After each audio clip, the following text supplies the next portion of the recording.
And our first story, unauthorized structures on government reserved lands along Mensa Guinea, Kole Lagoon, Aveno are expected to be demolished anytime soon.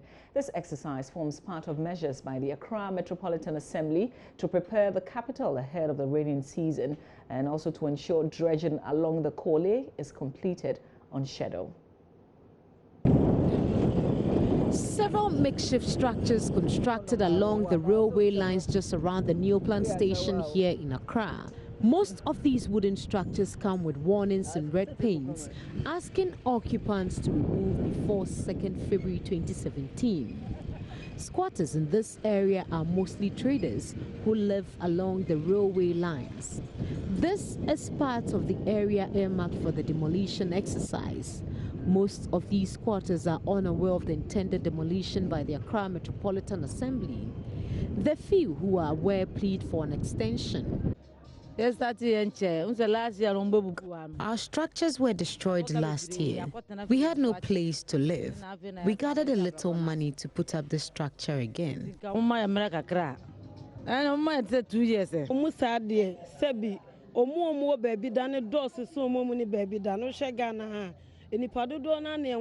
Many of us here are homeless. We have nowhere to go. We plead the AMA gives us more time to relocate.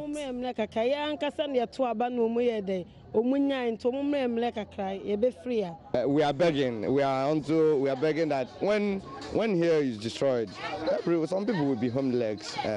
Some people will be homeless. So let us know what we can do in order to chip the aeration to the gutter, so that let us not pray for disaster. How prepared are you? Are you ready to move out of this place? I'm not ready. So what are you going to do? Well, let's leave everything for God, because if I say that I will be the part of it, I'm lying. But Public Relations Officer of the AMA, Numu Blafo, says the demolition must be carried out now.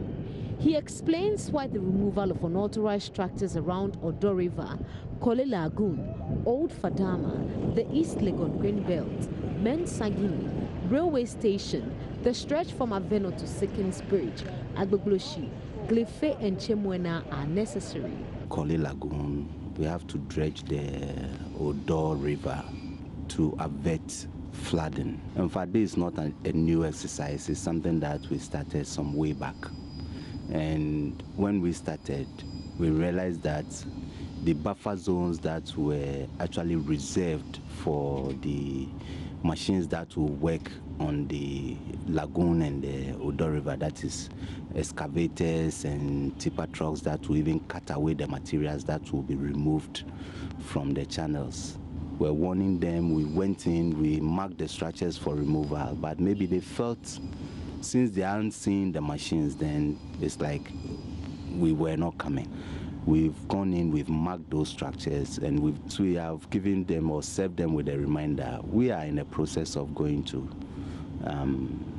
do the actual removals. The Accra Metropolitan Assembly will, however, not indicate the exact date and time for the intended demolition. Chairman of Parliament's Appointment Committee, Joseph Osei-Wusu, says he will be vindicated in the bribery scandal when the report of an investigative committee is made public. Member of Parliament for Boko Central, Mahama Yariga, cited Mr. Osei-Wusu in an allegation of attempted bribery. He claimed NDC MPs on the committee were offered some 3,000 Ghana cedis each, but they rejected it after they were told of the giver. Two other MPs later corroborated Mr. Yariga's claim, but in an interview with our parliamentary correspondent Joseph Opoku Gakpo, Mr. Osei-Wusu said he's confident that the investigative committee will exonerate him. It's really difficult when you think that people are accusing you unfairly, and at the same time you're supposed to moderate and treat them fairly. It is. But I've trained and worked as a lawyer for many years, And I'm guided strictly by the rules of Parliament. As much as possible, I've learned to keep my emotions down and let the rules of the game guide me. If I left to my emotions, probably the situation would have been different. But as much as possible, I try to let not my emotions, but rather the rules of the game prevail. It's not been easy, I'll be frank. I mean, whether you like it or not, you're human. You look at people who have falsely accused you. If you had your own, you pretend they don't exist. But you can't, because it's no longer about you. It's about the state. It's about your leadership style. It's about leadership of Parliament. So when you see them, for example, give the indication during committee sittings that they have questions to ask and that kind of thing, what runs through your head? Well, I'll give you the option. This is not my personal work. It's the work of the committee. But we often agree at the leadership level that for this candidate, he's a former MP, he's a leader, we will allow 3 persons on either side to ask questions, or the leadership will continue. Oh, as for this candidate, 1 person each, depending on the CV and what we know of the person. So that agreement is always reached before we start. And sometimes the leadership suggests to me who should call. I should call when we agree on the numbers. Satisfied with how far the geographic committee has gone into its work thus far? I would have wished that it would have completed by now. But I understand the exigencies of the work in Parliament. All of them are the members of the committee, are also members of substantive committees. This is budget time. Before budget, we went to State of the Nation debate. The clerks that are serving them are also serving other committees. So I understand the exigencies of. Well, meanwhile, the committee investigating the scandal is set to present its report next week after some 3 weeks of delay. And Public Affairs Department of Parliament yesterday released this statement, which I'll read to you shortly. It says the committee on allegation of bribery against the chairman and some members of the appointment committee today met, and that will be Wednesday yesterday, and took evidence from more witnesses. In all, 3 witnesses were admitted. The committee is now considering its draft report and will present the final to the House on 29th of March 2017, subject to approval by the Business Committee. And this is signed by Madam Kate Addo, who is the acting director of public affairs at Parliament's House. So now we wait till next week, March 29, to see the final report. But already we know that the first Deputy Speaker of Parliament, Mr. Joseph Osei, who also happens to be the chairman of the Appointments Committee, already feels vindicated. Let's touch on some other stories, because customs officials in the Ashanti region have impounded some 5 trucks full of smuggled high-duty food products and electronic gadgets in Kumasi. The action revealed an attempt to evade almost 1 million Ghana cedis in duties and taxes to the state in the month of March alone. Here's Prince Appiah's report. Customs officials of the Kumasi unit say 3 trucks loaded with vegetable cooking oil were diverted from the Aflao Konokrom transit route to a warehouse on the Barakesi Kumasi road. They were running from almost 100,000 Ghana cedis in duties and taxes. ACP Kwesi Ahiakpo is regional commander of Customs, Excise and Preventive Unit of the Ghana Revenue Authority. On one of the trucks had a foreign registration from La Côte d'Ivoire and 2 Ghanaian registration. So we had to send a second task force.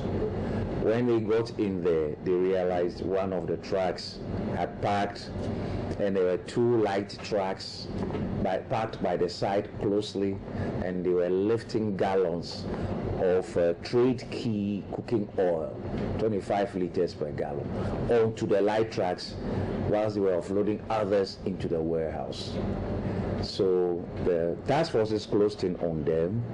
As for the documents, there was no documentation, nothing to be produced, and one of the vehicles decided to speed her off, and we had to chase for at least after about 1 kilometer before we intercepted it and brought it back. So yes, it is true, these 3 articulated trucks were carrying cooking oil. Very expensive, high-duty items. We have to redouble our efforts, and we are not going to allow these loopholes. We have to, as much as possible, try and seal all these loopholes. But I can tell you, cooking oil, big money. 3 trucks. If I should attempt it, I do not think you will get anything less than 60,000 Ghana on one. Yeah. That is just duties before imposition of penalty. The unit also seized about 77,000 Ghana cedis worth of electronic and household goods.